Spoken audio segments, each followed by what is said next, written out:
नमस्कार बच्चों, एमए उत्तरार्ध पंचम प्रश्न पत्र की इस कक्षा में आपका स्वागत है। साहित्यिक निबंध के अंतर्गत हमने कई विषयों को लिया। बच्चों, साहित्यिक निबंध के अंतर्गत विधाओं के ऊपर भी निबंध आ जाते हैं। तो यहाँ पर आज हम जिस विधा को लेने जा रहे हैं वह है हिंदी निबंध। तो आज हम हिंदी निबंध स्वरूप एवं विकास इस विषय पर चर्चा करेंगे कि यदि आपके साहित्यिक निबंध के अंतर्गत हिंदी निबंध स्वरूप एवं विकास या कोई और शीर्षक के अंतर्गत हिंदी निबंध पर साहित्यिक निबंध लिखने को आ जाए तो हम उसे किस प्रकार लिखेंगे। तो सबसे पहले तो हमें इसके लिए भूमिका बनानी होगी। जैसा कि मैंने बताया है कि भूमिका बना लेने से हमारा जो लिखने का तरीका है और वो जो वर्गीकरण हम कर लेते हैं तो उसके हिसाब से हमें समय के हिसाब से भी यह वर्गीकरण करना ठीक रहता है। हम निश्चित समय के अंतर्गत अपने बिंदुओं के आधार पर साहित्यिक निबंधों को लिख सकते हैं। तो हम यदि बिंदु बना लेते हैं तो बिंदुओं के आधार पर कि हमें किस बिंदु को कितना महत्व देना है, किस बिंदु पर कितना लिखना है और उसके लिए हमें कितना समय लगाना है, इस सब की पहले ही तय करके और फिर हम लिखना शुरू करते हैं। तो साहित्यिक निबंध स्वरूप एवं विकास यदि निबंध आता है तो हम उसके लिए किन बिंदुओं को बनाएंगे। सबसे पहले तो हम निबंध की जो परिभाषाएं हैं और उनका विश्लेषण है उसे हम लेंगे। उसके बाद निबंध की क्या विशेषताएं हैं उसे हम लेंगे। उसके बाद निबंधों का वर्गीकरण किस प्रकार किया गया है। फिर निबंध का विकास स्वरूप हो गया। अब हम विकास पर आएंगे। निबंध का विकास, इसमें हम विकास के अंतर्गत जो अलग अलग समय है उसके आधार पर जो इसे वर्गीकृत किया गया है भारतेंदु युग में, द्विवेदी युग में, शुक्ल युग में और आधुनिक युग में, उसे हम बारी बारी से लेंगे और फिर अंत में उपसंहार लिखेंगे।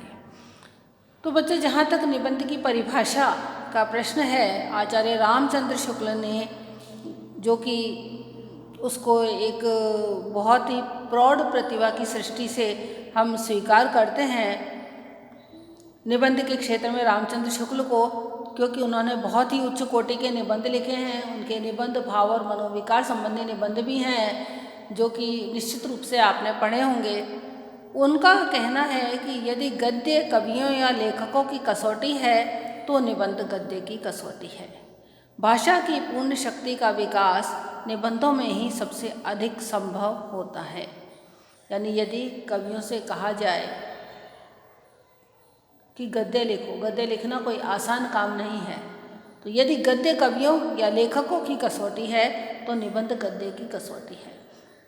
यानी किसी साहित्यकार से कहा जाए कि तुम गद्य लिखो तो गद्य लिखना कोई आसान नहीं है, बहुत कठिन काम है, और वो गद्य किस प्रकार का लिखता है उससे हमें पता चल जाता है कि वह साहित्यकार किस प्रकार का होगा। यानी पद्य लिखना फिर भी एक बार को आसान है, लेकिन गद्य लिखना बहुत कठिन है। तो यदि कोई साहित्यकार गद्य बहुत अच्छा लिख देता है तो इसका मतलब वह उत्कृष्ट कोटि का साहित्यकार है और हम उसे गद्य की कसौटी पर ही परख सकते हैं। तो जिस तरह से साहित्यकार को परखने के लिए गद्य लिखना एक कसौटी है, उसी प्रकार से यदि हमें गद्य को परखना है तो उसमें निबंध एक कसौटी के रूप में आता है। अब देखिए बच्चों, गद्य के अंतर्गत बहुत सारी विधाएं होती हैं। कहानी होती है, निबंध होता है, उपन्यास होता है, संस्मरण होता है, रेखा चित्र होता है, रिपोर्टाज होता है, बहुत सी डायरी होती है, पत्र होते हैं, बहुत सी विधाएं होती हैं। लेकिन उन सभी विधाओं में निबंध जो है उसे हम गद्य की कसौटी मानते हैं, क्योंकि निबंध लिखना अत्यंत दुष्कर कार्य है।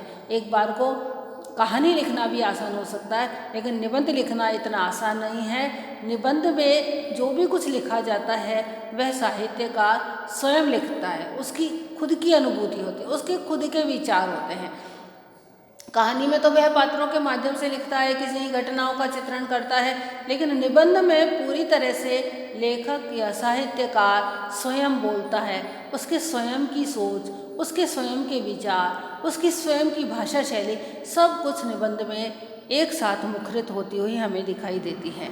तो साहित्य में निबंध का बहुत ज़्यादा महत्व देख करके हृदय में यह भी जिज्ञासा जागृत होती है कि वास्तव में निबंध है क्या। निबंध शब्द की जो व्याख्या है वो बहुत अलग अलग तरह से की गई है। नि अर्थात निशेषण, बंध अर्थात बंधन, अर्थात अपने भावों का समग्र विशेष बंधन ही निबंध है। यानी जो हमारे भाव हैं उनको एक निश्चित सीमा में बांध करके प्रस्तुत करने की कला निबंध है। यूँ तो हम अपने भावों को फैला फैला करके बहुत लिख सकते हैं, टुकड़ों टुकड़ों में लिख सकते हैं, लेकिन निबंध के अंतर्गत आपने किस तरह से अपने भावों को बांधा है और बांधने का क्रम क्या है और बांधने में किस भाषा शैली का प्रयोग किया है और बांधने में तुम कहाँ तक सफल हुए हो कि तुम उस निबंध को प्रारंभ से लेकर के अंत तक पाठक को पढ़ने के लिए भी बांधे हुए हो।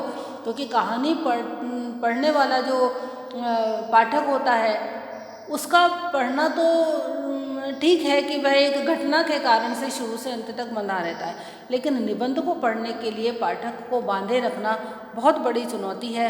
उस चुनौती को स्वीकार करना निबंधकार का उद्देश्य होता है और जो निबंधकार इसमें जितना सफल होता है वह उतना ही सफल निबंधकार कहा जा सकता है। तो यहाँ पर नि अर्थात निशेषण, बंध अर्थात बंधन, अर्थात भावों का जो समग्र विशेष बंधन है वही निबंध है। लेकिन वास्तव में हिंदी में निबंध शब्द का प्रयोग अंग्रेजी के ऐसे का रूपांतर है। हिंदी साहित्य के निबंध साहित्य के जो प्रवर्तक हैं मोंताई के अनुसार निबंध ऐसी सर्जना को कहा जाता है जिसमें विचारों, उद्धरणों एवं कथाओं का विधिवत सम्मिश्रण हो। जॉनसन कहते हैं कि जॉनसन मन की जो असंबद्ध उत्शृंखलता है उसको निबंध मानते हैं। ये पाश्चात्य विद्वानों का मत है। तो बहुत से समालोचक इसको सर्वाधिक निकृष्ण अभिव्यक्ति विधा स्वीकार करते हैं। ये पाश्चात्य विद्वानों का मत है। वास्तव में ये समस्त या इस प्रकार की अन्य पारिभाषिक उक्तियाँ निबंध की बाल्यावस्था को देख करके ही कही गई हैं, किंतु आज निबंध की स्थिति बहुत अलग हो चुकी है। आज निबंध अपने बहुत ही ऊंचाइयों पर पहुंच चुका है। आज जो निबंध है वो व्यक्ति की चिंतन मनन की एक समृद्ध विधा बन चुका है। उसका सर्वथा अलग एवं प्रभावी व्यक्तित्व एवं स्वरूप है निबंध का। तो बाद वाले विद्वानों द्वारा दी गई बहुत सी परिभाषाएं हमारे इस कथन का प्रमाण है कि निबंध अब वो वाला निबंध नहीं रहा जिसे कि पहले इतना हल्के में लिया जाता था। अब निबंध एक प्रौढ़ जो चिंतन है उसकी अभिव्यक्ति निबंध है। इन सब बातों को ध्यान में रखते हुए बाबू गुलाब राय द्वारा दी हुई निबंध की जो परिभाषा है उसको हम आदर्श रूप में स्वीकार कर सकते हैं। उनके अनुसार निबंध उस गद्य रचना को कहते हैं जिसमें सीमित आकार के भीतर किसी विषय का वर्णन या प्रतिपादन, एक विशेष निजीपन, स्वच्छंदता, सौष्ठव और सजीवता तथा आवश्यक संगीत और सभ्यता के साथ किया गया हो। बच्चों, साहित्यिक निबंध के विषय में जब हम बात करते हैं तो एक प्रश्न और हमारे सामने आता है कि क्या साहित्यिक निबंध में साहित्यिक विषय ही लिए जा सकते हैं या किन्हीं अन्य विषयों पर भी निबंध हो सकता है। विषयों का चयन हम राजनीति से, समाजशास्त्र से आदि से भी क्या कर सकते हैं, ये हमारे मन में एक जिज्ञासा जागृत होती है। इसका उत्तर भी एकदम स्पष्ट है कि निबंध का विषय कहीं से भी लिया जा सकता है। धरती की जो रेत है उस रेत के कण से लेकर के अंतरिक्ष तक के किसी भी नक्षत्र को लेकर के, अंतरिक्ष ब्रह्मांड को लेकर के, रेत से लेकर के ब्रह्मांड तक कोई भी विषय ऐसा नहीं है जिस पर कि निबंध नहीं लिखा जा सके। उसके लिए बस आवश्यक यह है कि उसका प्रतिपादन साहित्यिक स्तर पर होना चाहिए और निबंधकार अपने हृदय की जो तरल अनुभूतियाँ हैं उसका योग उसमें देता हुआ चले। तो बाबू गुलाब राय ने जो परिभाषा दी है उसके अनुसार निबंध की जो प्रमुख विशेषताएं हैं उनको हम इस प्रकार देख सकते हैं कि निबंध अपेक्षाकृत यानी और विधाओं के मुकाबले आकार में छोटी गद्य रचना के रूप में होता है। ज़्यादातर निबंध गद्य में ही लिखे जाते हैं। हाँ, कुछ निबंध पद्य में भी लिखे गए हैं, जैसे कि महावीर प्रसाद द्विवेदी का हे कविते नामक निबंध है। निबंध के आकार की कोई सीमा तो निर्धारित नहीं की जा सकती है, वह बड़ा भी हो सकता है और छोटा भी हो सकता है। निबंध की जो दूसरी विशेषता है वो है कि निबंध में लेखक के निजीपन और व्यक्तित्व की झलक होती है। साहित्य की जो अन्य विधाएं होती हैं उनमें लेखक का व्यक्तित्व कुछ अंशों तक ओझल भी हो सकता है, किंतु निबंध में नहीं, क्योंकि जब हम कहानी लिखते हैं तो कहानी में घटना प्रमुख हो जाती है। कोई संस्मरण लिखते हैं तो वो जो संस्मरण है वो प्रमुख हो जाता है। कोई यात्रा वृत्त लिखते हैं तो उस यात्रा का जो वर्णन है वह प्रमुख हो जाता है। डायरी लिखते हैं तो उस समय की जो घटनाएं हैं वो प्रमुख हो जाती हैं। लेकिन निबंध एक ऐसी विधा है जिसके अंतर्गत कि लेखक का व्यक्तित्व पूरी तरह से उभर करके हमारे सामने आता है। निबंध में लेखक जो कुछ लिखता है उसको अपने निजीपन के अनुरूप और अपने विशेष दृष्टिकोण से ही लिखता है। उसमें उसके अपने जो व्यक्तिगत अनुभव हैं वो जुड़े रहते हैं। उसके कहने का ढंग, उसकी भाषा शैली, सब कुछ से उसका व्यक्तित्व मुखरित होता है। निबंध जो है वह साधारण गद्य की अपेक्षा रोचक और सजीव होता है। ये किसी चीज़ का केवल वर्णन मात्र नहीं होकर के लेखक की जो प्रतिभा है उसकी चमक दमक से पूर्ण होता है। यहाँ तक कि दार्शनिक या सैद्धांतिक निबंध जो होते हैं वो दर्शन और सिद्धांतों की अपेक्षा ज़्यादा सजीव होते हैं, क्योंकि उसमें मात्र सूचनाएं ही नहीं होती हैं। उसमें उत्तम शैली का उभार लाने के लिए हास्य का, व्यंग्य का, लाक्षणिकता का, कुछ अलंकारों का, मुहावरों का, लोकोक्तियों का, इनका प्रयोग भी किया जाता है। और वह जो निबंधकार है वो अपनी प्रतिभा से सामान्य विषय को भी असामान्य और तुच्छ से तुच्छ विषय को भी महान बना देता है। निबंध में जो मुख्य बात है वो ये है कि अपूर्णता और स्वच्छंदता के रहते हुए भी वह अपने आप में पूर्ण होता है। क्योंकि देखिए बच्चों, निबंध जो होता है उसमें कोई एक विषय होता है और उस विषय पर हम ये नहीं कह सकते कि इस निबंधकार ने जितना लिखा है बस यही है। निबंध की कोई सीमा नहीं होती।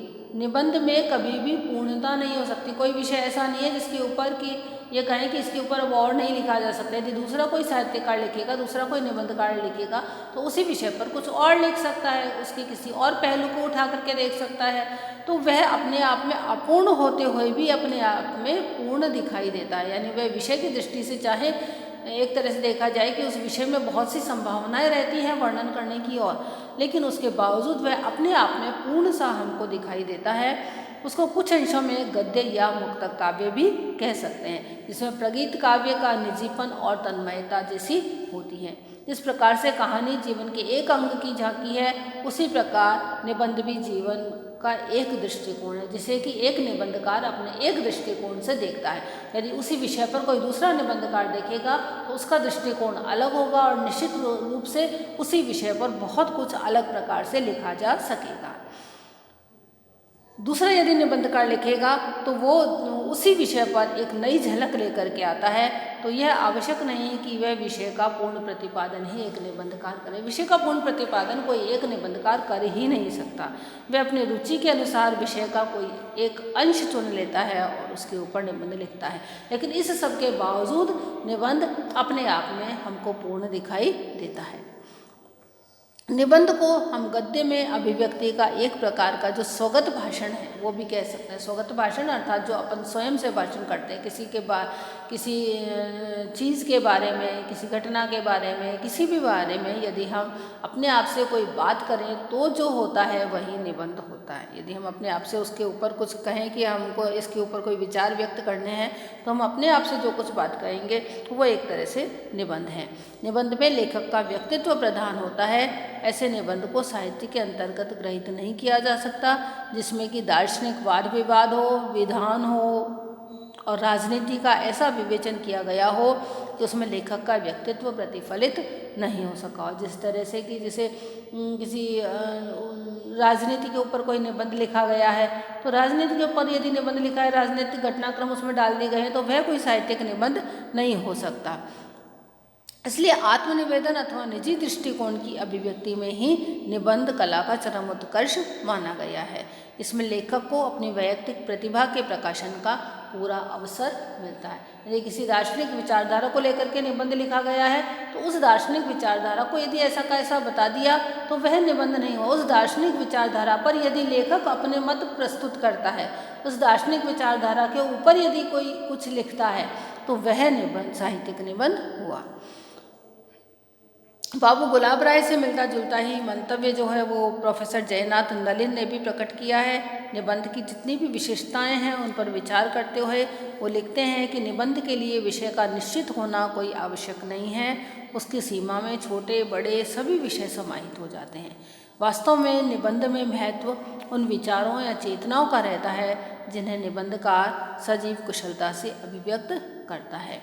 उसमें स्वरूप की संक्षिप्तता होती है, विचारों की स्वाधीनता होती है और उसके साथ साथ अभिव्यक्ति स्वातंत्र्य भी उसके लिए जरूरी है। ऐसा होने पर ही वहाँ लेखक का व्यक्तित्व पूरी तरह से उभर करके आता है। व्यंग्य, विनोद, मुहावरे, लोकोक्ति, सजीवता, इन योजनाओं के द्वारा ही निबंध सरस और सर्वग्राह्य हो जाता है।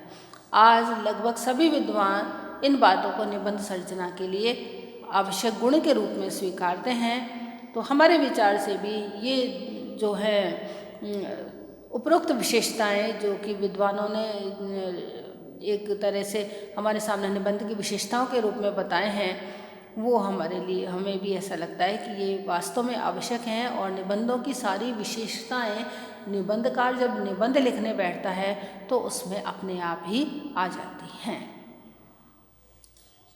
तो बच्चों, आज हमने निबंध क्या है और निबंध की प्रमुख विशेषताओं के बारे में पढ़ा, जो कि बाबू गुलाब राय की परिभाषा के अनुसार हमने निबंध की कुछ विशेषताएं पढ़ी।